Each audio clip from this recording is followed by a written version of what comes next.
Hi all, welcome back to our channel.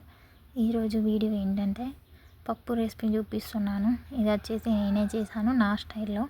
Perfect కొలతలు ఏమీ లేవండి, మెజర్మెంట్స్ అలాగా. సో నేను ఇలా చేస్తాను అనేది సింపుల్ మెథడ్లో మీకు ఇక్కడ చూపిస్తున్నాను.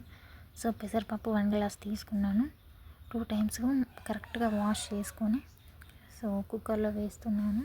స్టవ్ ఆన్ చేసుకొని కుక్కర్ విజిల్స్ ఒక 2 ఇప్పిస్తే సరిపోతుంది. చాలా సాఫ్ట్గా స్మాషెస్ అయిపోతుంది. సో చూసారా, విజిల్ వచ్చింది. ఇలా 2 విజిల్స్ వస్తే సరిపోతుంది.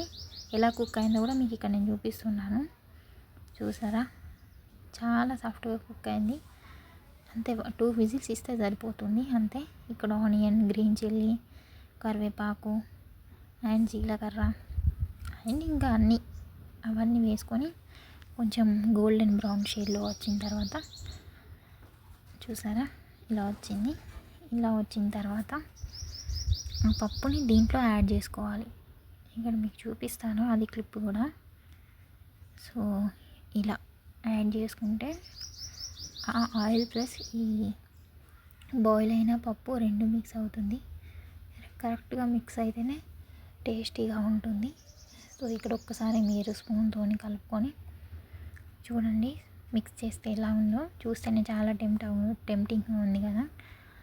సో ఇదన్నమాట, ఇలా చేస్తాను నేను ఎప్పుడైనా. మీరు కూడా ఒకసారి ట్రై చేసి చూడండి. చూసి నాకు కామెంట్ సెక్షన్లో కామెంట్ చేయండి మీకు ఎలా వచ్చింది అనేది. నేను చూపిస్తాను మీకు ఎలా వచ్చింది అని నేను తెలుసుకుంటాను. సో ఇక్కడ వచ్చేసి కొత్తిమీర కొంచెం లైట్గా వేసుకుంటే బాగుంటుంది. సో ఇదన్నమాట లుక్.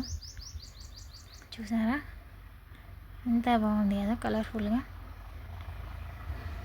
వేడి వేడి అన్నంలో పప్పు ప్లస్ పండు మిర్చి పచ్చడి, పకోడీ వేసుకొని తింటే చాలా బాగుంటుంది. Thank you for watching.